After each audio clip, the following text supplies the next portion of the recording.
바로 그날 밤 그는 일어나 두 아내와 두 여종과 11 아들을 데리고 야복 나루를 건넜다. 그들을 데리고 겨울을 건넌 다음 자기에게 딸린 모든 것도 건네보냈다. 그리고 야곱은 혼자 뒤떨어져 있었다. 그런데 어떤 분이 나타나 동이 트기까지 그와 씨름을 했다. 그분은 야곱을 이겨낼 수 없으리라는 것을 알고 야곱의 엉덩이 뼈를 쳤다. 야곱은 그와 씨름을 하다가 한도 뼈를 다치게 되었다. 그분은 동이 밝아오니 이제 그만 놓으라고 했지만 야곱은 자기에게 복을 빌어주지 않으면 놓아뜨릴 수 없다고 때를 썼다. 일이 이쯤 되자 그분이 야곱에게 물었다. 내 이름이 무엇이냐? 내 이름은 야곱입니다. 너는 하나님과 겨루어냈고 사람과도 겨루어 이긴 사람이다. 그러니 다시는 너를 야곱이라 하지 말고 이스라엘이라 하여라. 이 말을 듣고 야곱이 말했다. 당신의 이름이 무엇인지 가르쳐 주십시오. 그분은 내 이름을 무엇 때문에 물어보느냐 하고 야곱에게 복을 빌어 주었다.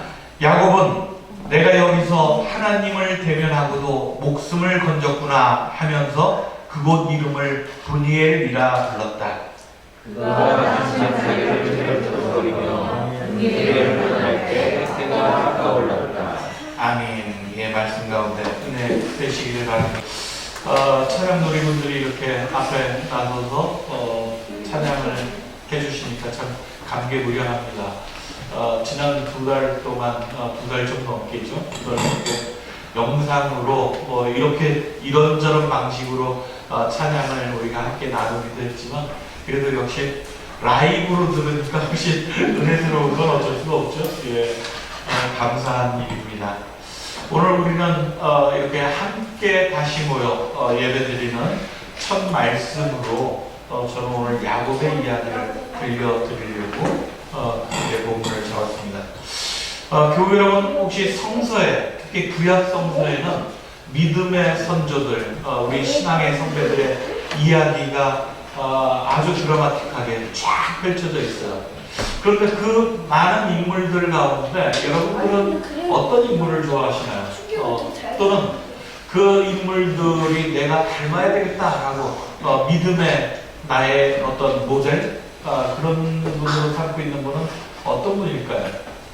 되게 뭐 모세 얘기도 하고 요셉 얘기도 하고 막 그러는데 그 진짜로 좋아하는 인물이 누군가를 이렇게 보려고 딱 하면 자기 아이들 이름 지을 때 왜 우리나라 특히 그렇잖아요. 그러니까 자기 자식 이름을 지을 때 모세라고 짓기도 하고 또 요셉이라고 짓기도 하고 다윗이라고 짓기도 하고 그렇습니다. 근데 야곱이라고 짓는 경우는 제가 잘 못 봤어요. 그러니까 성서 인물들 가운데 여러분이 좋아하는 사람이 누굴까 이렇게 생각해보면 야곱은 물론 이제 들어가기는 하겠지만 손가락 한 손가락 안에는 조금 뒤에 벗어나 있는 건 아닌가? 그런 느낌입니다. 제가 이 얘기를 하는 것은 그런데 성서에는 우리 믿음의 조상이라고 하는 모세로부터 아브라함으로부터 뭐 수많은 요셉과 우리가 닮고 싶은 자녀들이 꼭 이렇게 컸으면 좋겠다라는 그런 바람직한 모범적인 그런 선조들이 많이 있는데 야곱은 그렇지 않은 듯한 이미지를 많이 갖고 있습니다. 그런데요, 하나님의 선택된 백성이라고 선민이라고 자부하는 이스라엘 백성은 이 야곱을 최고로 치고 같아요. 왜? 좀 전에 말씀드렸죠? 오늘 본문에서도 읽었습니다. 자신들의 민족, 자신들의 나라, 그 이름이 이스라엘이에요. 모세나 아브라함이나 요셉이나 다른 사람들의 그 이름으로부터 자기 민족의 이름을 딴 것이 아니라 야곱이 변하여 이스라엘이 되었다 라고 하는 그 이스라엘 자신의 민족의 이름을 그 야곱으로부터 가졌다 라고 합니다. 왜 그랬을까?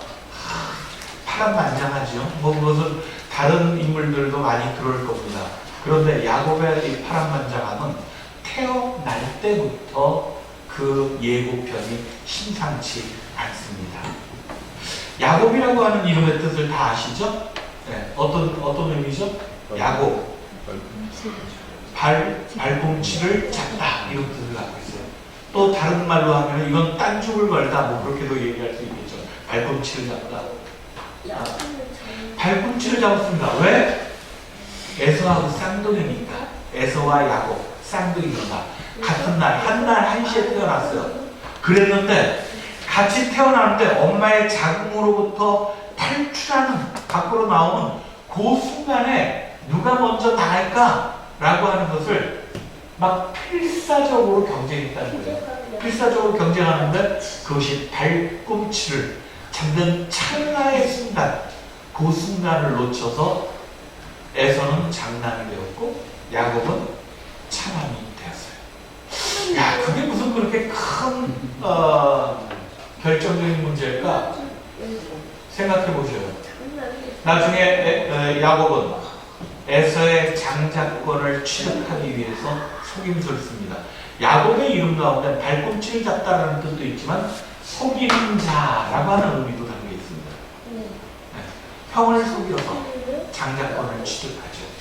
아버지를 또 속입니다.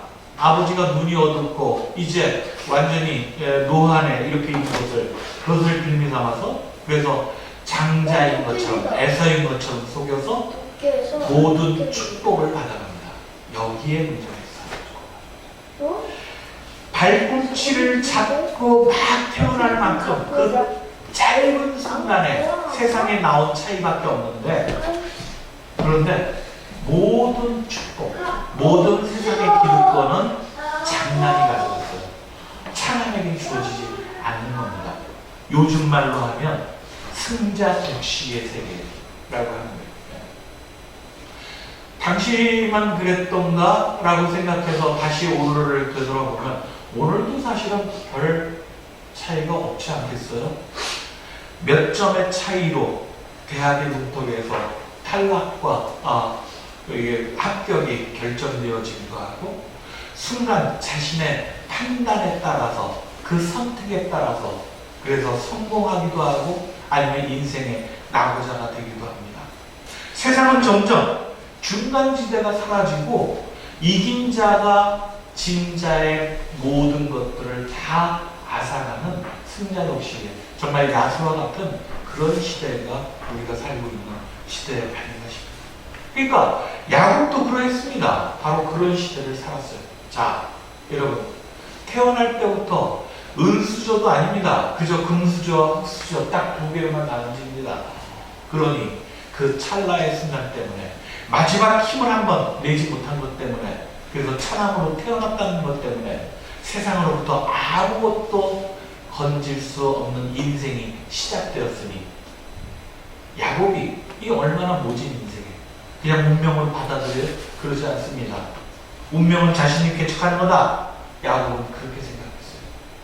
그래서 그 야수와 같은 시대를 살아갈 수 있는 생존 전략, 마지막 치열하게 살아남을 수 있는 유일한 방법은 남을 속이는 겁니다. 속여서라도 쟁취하는 겁니다. 적당히 나눠 가지면서 협의하고 그렇게 살아가는 그런 생존의 방식을 배우질 못했어요, 야곱. 그래서 움켜잡았습니다. 형제도 아버지도 다 그렇게 속이고 그들을 배신하고 그들과 관계를 완전히 끊어내면서 절연하면서 도망쳐서 살지언정 그는 이 세상 가운데 살아남을 수 있는 유일한 세상의 방식을 택하며 살았던 사람이다 라고 합니다. 후대의 이스라엘 사람들은 이런 야곱의 모습을 어찌 바라봤을까? 그저 맹목적으로 비난만 하지는 않았을 것 같아요. 왜? 이스라엘 민족 자체의 역사가 그러합니다. 광야에서부터 누구 하나 돌봐주지 않는, 어떻게든 방심한 틈을 타면 그들을 향해서 침략하고 그들의 것을 빼앗고 불악을 완전히 초토화시키는 그런 험한 이스라엘의 역사를 살아온 후예들입니다.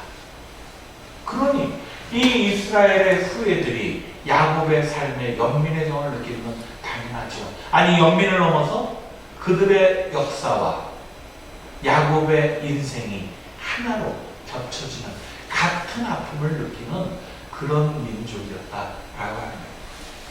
그러니 야곱에게서 그들은 자신들의 같은 얼굴, 쌍둥이와 같은 그런 역사의 공유, 이런 것들을 발견했을 겁니다. 주저하지 않고 야곱을 이스라엘로 축복해주는 하나님의 그 뜻이 자신들에게도 담겨지기를 간절히 기도했다라고 하는 겁니다. 야곱의 이야기로 다시 들어가 볼까요? 야곱을 히브리 사람들, 이 이스라엘 사람들이 무조건 긍정적으로만, 그래서 좋은 이야기로만 미화시키고 덧칠한 건 아님을 우리 분명히 알고 있습니다. 성서에는 있는 그대로의 야곱의 모습을, 아니 어쩌면 더 심하다 싶을 정도로 야곱의 고생스러운 파란만장한 인생을 보여줘.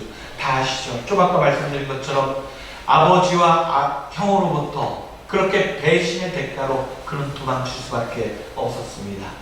외삼촌 라반의 집에 들어가서 거기에서 일을 하나 살았어요. 노예처럼 종으로 살았습니다. 이 젊었던 야곱이 첫사랑을 느꼈던 여인의 이름 누구? 라헬이지요. 외삼촌에게 저 라헬을 아내로 맡고 싶습니다. 7년 동안 그 대가로 무고수를 일했어요. 그런데 자신이 아버지와 형을 속였던 것처럼 이 외삼촌은 이 라헬을 주지 않습니다. 시집 못 가고 있었던 큰딸 레아를 대신 줘요. 야, 라헬을 얻고 싶으면 7년 더 일해야 돼. 7년 더하기 7년 14년을 뽑아내겠어. 그러고서 라헬을 아내를 맞아낼 수 있었습니다. 그리고 나서도 6년이라고 하는 세월을 노예처럼 종처럼 살면서 그는 일가를 이루고 재산도 어느 정도 모았습니다. 자신의 삶의 방식, 세상이 요구하는 그런 경쟁과 요령 속에 어떻게든 짓밟고 올라서야만 움켜잡을 수 있다라고 그렇게 외치는 세상의 방식으로 그는 살아왔습니다. 20년의 세월을 그렇게 살아서 세상이 부러워할 만한 그런 일가를 이뤘다는 거예요.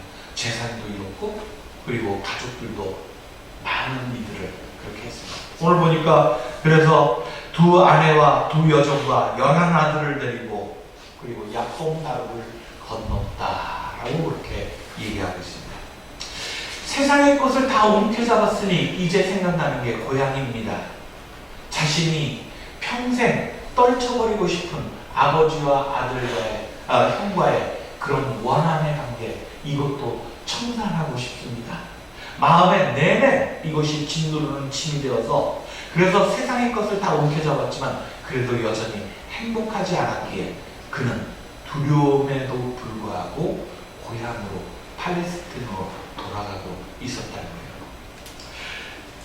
그는 이제 야복나루를 건너면서 마지막 그 자신의 떠나왔던 그 고향길을 다시 들어갈 설레임에 가득 차 있었습니다. 아니, 설레임만 있었던 건 아니겠죠. 형 에서를 어떻게 만날 수 있을까? 형은 자기를 보기만 하면 정말 죽일 듯이 달려들 텐데 그 두려움도 함께 공존했을 겁니다. 설레임과 두려움이 함께 뒤섞여 있는 그날 밤 그는 꿈을 꿉니다.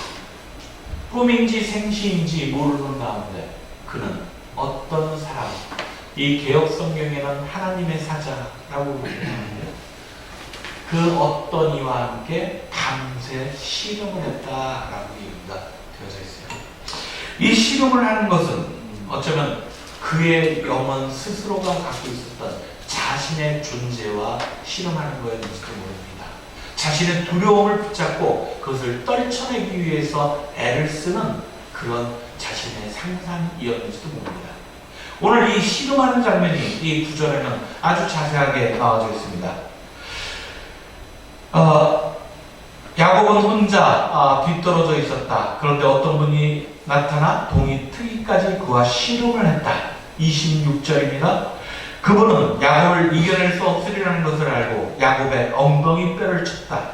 야곱은 그와 씨름을 하다가 환도뼈를 다치게 되었다. 이 엉덩이뼈가 환도뼈의 다른 말이거든요. 같은 뼈입니다.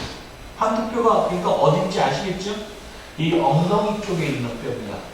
엉덩이로부터 이 무릎 사이에 딱 이 하체를 그리고 허리를 받쳐주는 그런 중심축에 있는 뼈를 환도뼈라고 그렇게 얘기해요. 씨름을 하려고 하니까 여러분 생각해보세요. 우리 씨름하고 비슷한 거죠.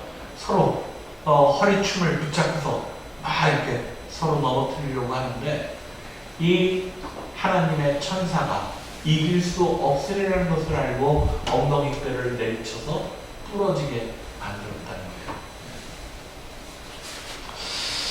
환도뼈가 부러졌습니다. 그 환도뼈는 사실은 자신의 신체를 지탱해주는 가장 중요한 뼈입니다. 이 시름에서 묘사하고 있는 이 말씀은 어떤 의미를 지니고 있을까요? 야곱은 그 이후에 시름이 끝나고 나서 주고받는 대화 속에서 우리는 그것을 유추해 볼 수가 있습니다. 그분이 야곱에게 물었다. 내 이름이 무엇이냐? 제 이름은 야곱입니다. 그러니 저를 축복해 주기 전엔 절대로 이 자리를 떠날 수 없습니다. 라고 얘기합니다. 29절에 너는 하나님과 결혼했고 사람과도 겨루 이긴 사람이다. 너를 야곱이라 하지 말고 이제는 이스라엘이라 하여라. 천사가 야곱하고 싸우다가 씨름하다가 이제 그만 놔줘라. 나 그냥 가야 되겠다. 안 됩니다. 축복해 주십시오. 이렇게 실갱이를 했다는 거예요.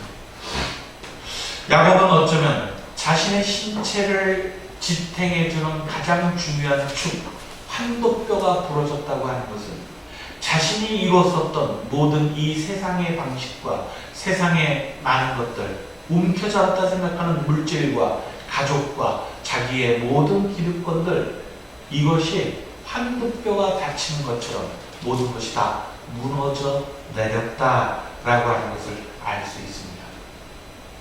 이제는 옛사람 야곱은 죽고 하나님이 다시금 축복해주는 새사람 이스라엘이 살아났습니다.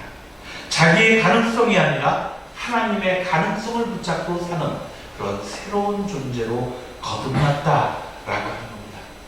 지난 세월 동안 모든 것 세상의 방식으로 움켜잡았던 것이 그저 주마등같이 흘러가긴 하지만 그것은 자신의 온전한 평안을 가져다 주지 못하는 헛된 것들이었음을 야곱은 깨닫게 되어진 거죠. 세상 삶의 방식이 무너졌습니다. 하지만 내 방식이 무너지고 나자 하나님의 방식으로 하나님의 뜻으로 이루어지는 새로운 삶이 시작되어진 거다라는 거죠. 지난 3월, 4월, 그리고 5월 첫 주까지 2달 넘게 우리는 코로나19라고 하는 그런 질병으로부터 함께 모이는 것이 경계되어지고 그래서 함께 예배드리는 것조차 이제는 행하지 못하는 그런 일들이 되었습니다. 영상으로 예배드리면서 제가 전했던 설교들 그런 것들에 대한 제목과 성경 본문을 봤습니다. 어떤 본문을 택했든 어떤 주제로 설교를 했든 대부분 다 비슷한 중심 주제들을 가지고 설교를 했었던 것을 제가 발견합니다. 그럴 수밖에 없죠. 코로나19 얘기를 빼놓고는 주일 설교의 끄트머리를 마무리하지 못했더라고요.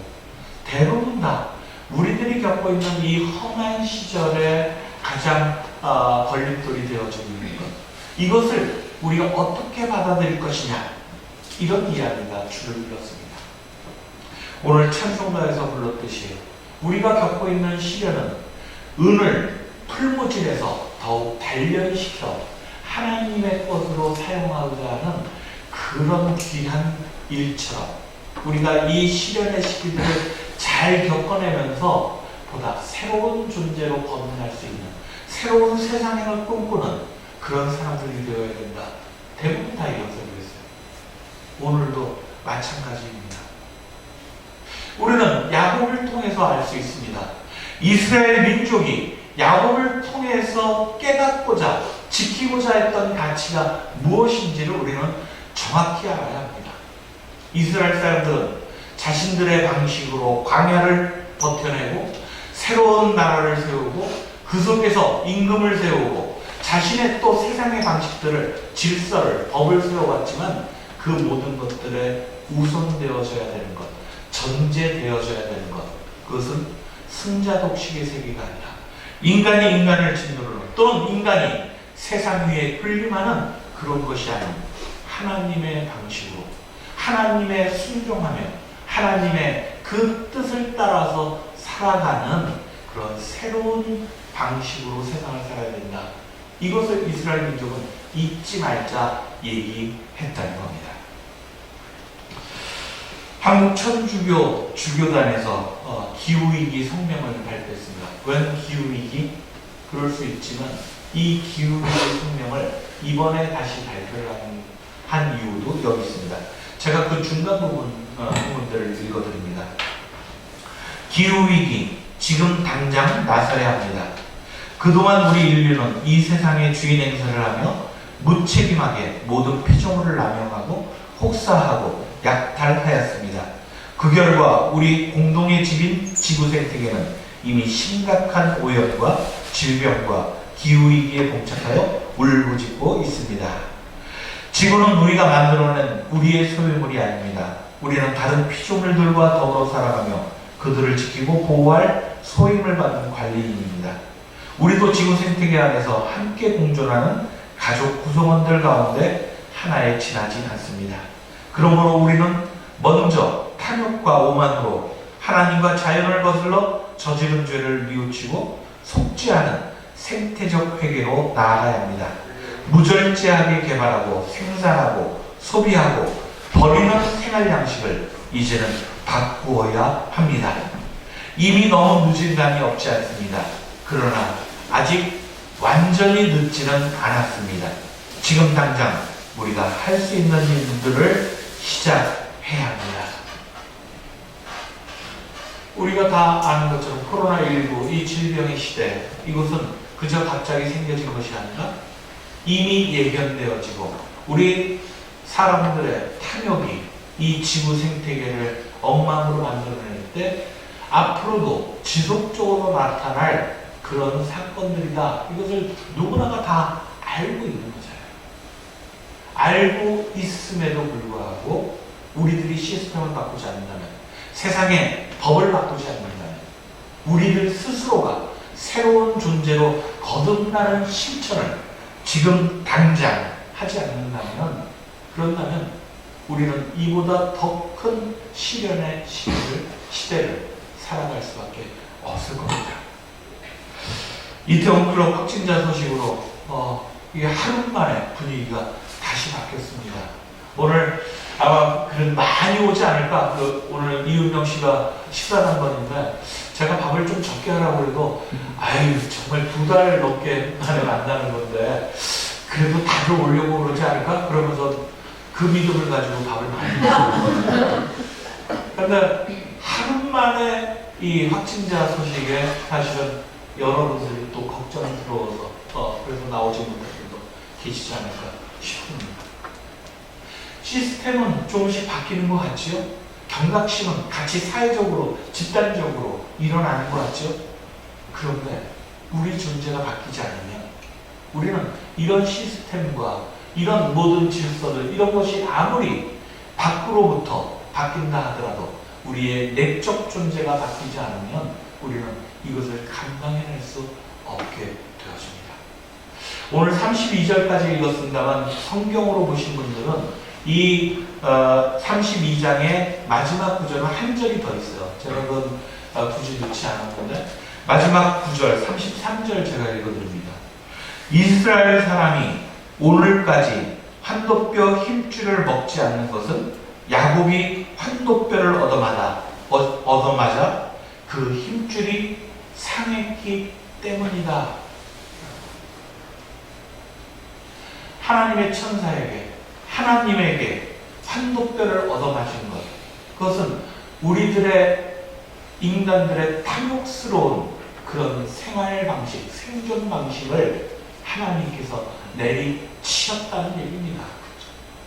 우리 인간들의 그런 욕망의 질서로는 이 세상을 우리가 더불어 살아갈 수 있는 세상으로 만들 수 없다는 겁니다. 우리들의 권력과 우리들의 법으로는 이미 상해버렸기 때문에, 그것은 시효가 지난 방식이기 때문에 우리는 새로운 가치와 새로운 질서 정신으로 우리는 새로운 세상을 꿈꿔야 한다는 겁니다. 그러기 위해서 오늘 천주교 주교단에서는 아주 구체적으로 이 성명서를 발표합니다. 뒷부분에 가면 우리 사람들에게 이런 생활 방식을 바꾸라 라고 얘기하면서, 또 대한민국 정부를 향해서, 그리스도인들을 향해서, 세계 각국 정부들을 향해서 지금 당장 시스템을 바꾸고 우리들의 생활 방식을 바꾸라고 구체적인 그런 행동 지침들을 같이 사족으로 달면서 성명서를 발표하고 있어요. 여러분, 이렇게 우리들의 것들을 이제는 우리는 깊은 시련의 시기들을 맞았기 때문에 하나님께서 다시 돌봐주실 때, 다시 구원의 손길을 내밀어 주셨을 때, 아까 찬양 누리가 불렀던 이 찬양처럼 깊은 하나님의 은혜가 우리에게 임할 때 우리는 돌이켜야 한다는 겁니다.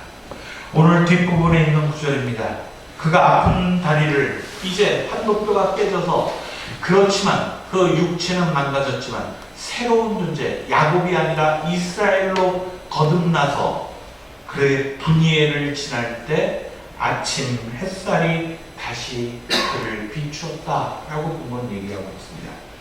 분이엘이라고 하는 뜻은 하나님의 얼굴이라고 하는 뜻입니다.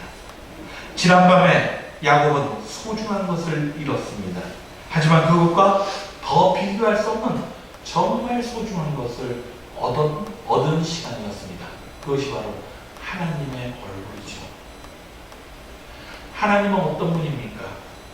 우리들이 그렇게 시련의 시기를 겪으면서 나의 방식으로 그것을 극복하겠다고 안간힘을 쓸 때에 우리의 삶을 지그시 바라보시며 안타까이 여기시며 우리가 알게 모르게 우리의 손을 잡아 이끌어 주신 분입니다. 여러분, 이 부분 읽을 때 많은 사람들이 약간 의문스러워해요. 이스라엘이 하나님과 겨뤄 이긴 자라고 하는 뜻이잖아요. 어떻게 하나님하고 겨뤄서 이길 수 있을까? 그러죠? 아빠들 또는 엄마들, 자식을 키우는 부모의 입장에서 보면, 우리 아까 9절에 천사가 야곱을 이겨낼 수 없으리라는 것을 알고 그렇게 되어 있죠. 부모가 자식을 어떻게 이깁니까? 그렇죠? 부모가 다 이길 수 있는 것 같지만 자식의 그 이김을 우리는 만들어줍니다. 아빠가 자식하고 팔씨름하다가도 그 자식의 자존감을 위해서, 그 자식의 기쁨을 위해서 아빠가 애써 어이쿠 하면서 쿵하고 자기 팔을 놔주잖아요. 자식을 이기는 부모는 없습니다. 하나님은 그렇게 이 이스라엘 민족을, 야곱의 그 완악했던 그 모든 상처투성이의 삶을 아픔으로 지켜보시고 사랑으로 이끌어 주신 분이라 하는 겁니다. 야곱은 이때서야 하나님의 얼굴을 봤다는 거예요.